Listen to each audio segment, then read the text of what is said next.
Angkor Wat, Temple City, City of Temples, is the largest religious structure, temple complex in the world by land area.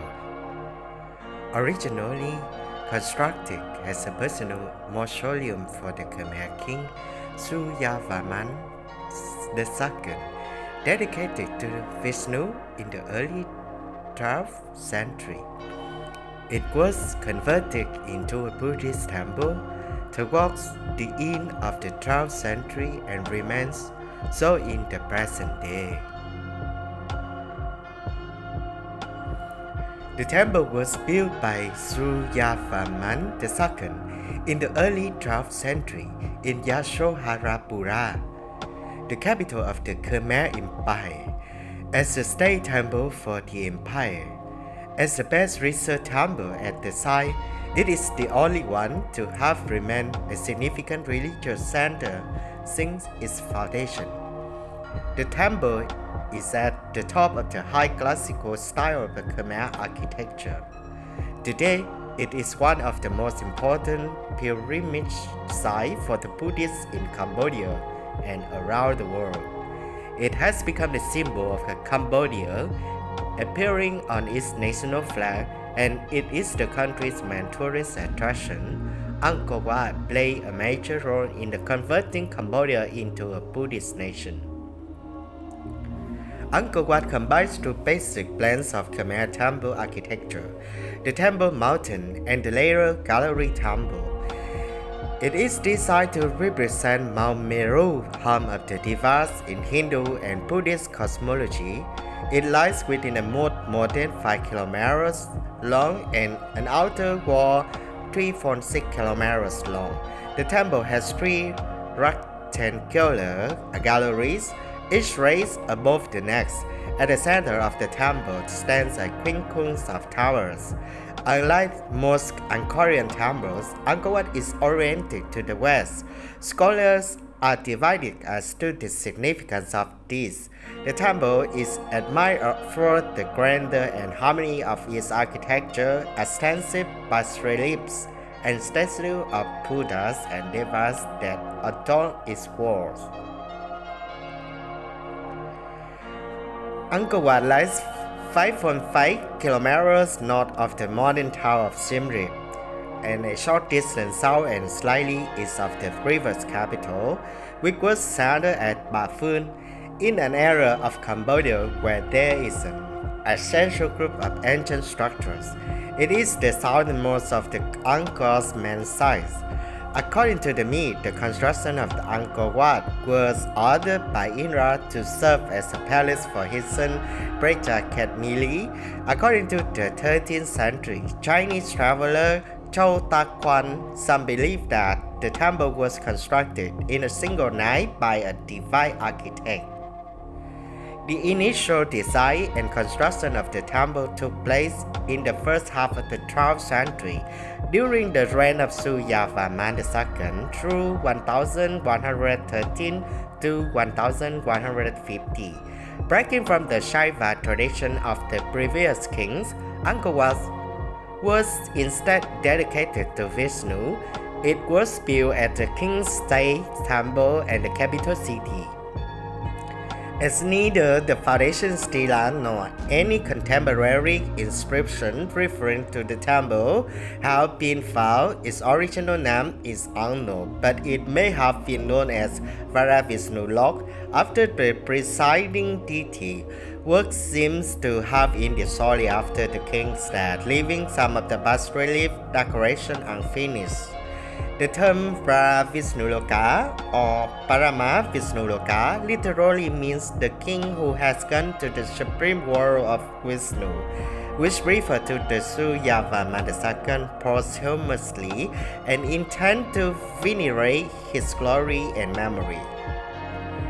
In 1177, approximately 27 years after the death of Suryavarman II, Angkor was sacked by the Chams, the traditional enemies of the Khmer. Thereafter, the empire was restored by a new king, Jayavarman VII, who established a new capital and state temple, Angkor Thom and the Bayon respectively, which was dedicated to the Buddhism because the king believed that the Hindu god has found him a few kilometers to the north. Therefore, Angkor Wat was also gradually converted into the Buddhist site, and many Hindu sculptures were replaced by the Buddhist art.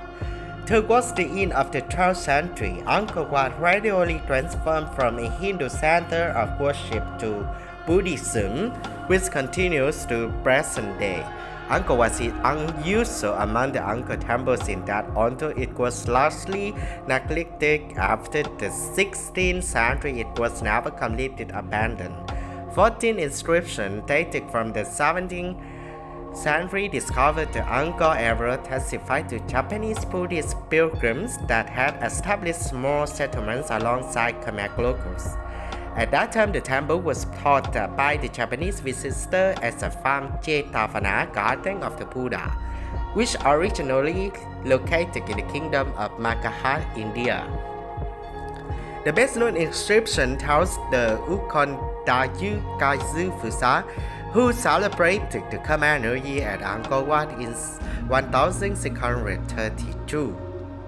One of the first Western visitors to the temple was Antonio da Maddalena, a Portuguese prior who visited in 1586 and said that it is such extraordinary construction that it is not possible to describe it in a pen. Particularly since it is like no other building in the world. It has towers and decoration and all the refinements which the human genius can conceive of. In 1960, the temple was effectively rediscovered by the French naturalist and explorer Henri Mohot, who popularized the site of in the West through the publication of the travel notes, in which he wrote, "One of these temples, a rival to that Solomon, and erected by some ancient Michelangelo, might take an honorable place beside our most beautiful buildings. It is grander than anything left to us by Greece or Rome, and presents a sad contrast to the state of barbarism in which nation is now plunged." The splendid artistic legacy of the Angkor Wat and other Khmer monuments in the Angkor regions led directly to France adopting Cambodia as a protectorate on 11 August 1863 and invading Siam to take control of the ruins. This quickly led to Cambodia reclaiming lands in the northwestern corner of the country that had been under Siamese Thai control since 1351 AD. By some accounts, there were no ordinary dwellings or houses or other side of the settlement, including cooking utensils, garments, or items of clothing as usually found at ancient sites. Instead, there is only evidence of the monuments themselves. A French exploration commission began drawing up a list of the principal monuments. Subsequent missions cut by inscriptions written on Angkor buildings, so scholars might translate them and learn something of Angkor's history. By 1885, they had worked up a chronology of the rulers and developed the outlines of the description of the civilization that had produced the temple complex. In 1898, the French decided to commit substantial funds to the Angkor preservation. Centuries of neglect had permitted to jungle to recapture of many of more significant structures, and unless efforts were made to free the buildings from the embrace of humans, banyan and silk cotton trees, they may soon be forced to the destruction. Angkor Wat's aesthetics were also on display in the plaster cast museum of Louis de la Porte, called Musée Indochinois, which existed in the Paris Central Cathedral Palace from 1880 to the mid-1920s. The 20th century saw a consideration restoration of the Angkor Wat. Gradually, teams of laborers and archaeologists pushed back the jungle and exposed the aspects of the soul, permitting the sun once again to illuminate the dark corners of the temple. Angkor Wat caught the attention and imagination of the wider audience in Europe when the pavilion of the French Protectorate of Cambodia, as part of French Indochina, recreated the life-size replica of the Angkor Wat during Paris Colonial Exposition in 1931. Cambodia gained the independence from France on the 9th November 1953 and has controlled Angkor Wat since that time.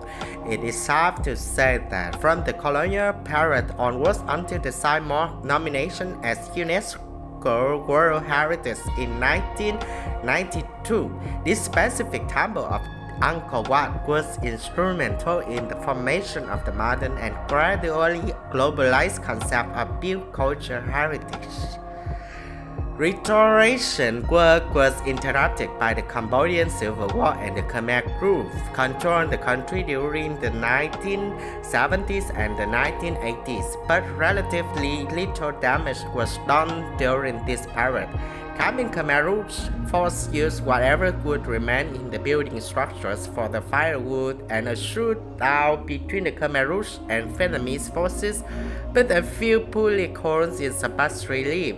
Far more damage was done after the wars by the activists working out of Thailand, which in the late 1980s and early 1990s claimed almost every head that could be left of the structures, including reconstruction.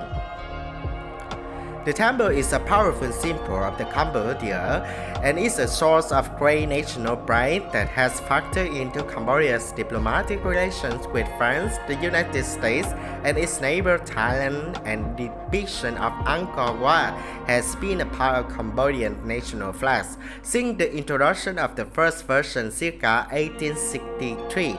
From a larger historical and even transcultural perspective, however, the temple of Angkor Wat did not become a symbol of national pride sui but has been displayed into a larger political culture process of France's colonial heritage production, in which the original temple site was represented in French colonial and universal exhibition in Paris and Marseille between 1889 and 1937. In December 2015, it was announced that the research of the team University of Sydney had found a previously unseen ensemble of buried towers built and demolished during the construction of the Angkor Wat, as well as a massive structure of unknown purpose on its south side and wooden fortification. The findings also include evidence of low-density residential occupation in the region, with a road, grid, ponds, and mounds. These indicate that the temple precinct bounded by the moat and wall may not have been used exclusively by the priestly elite as was previously thought. The team used LIDAR, ground-penetrating radar, and targeted excavation to map Angkor Wat.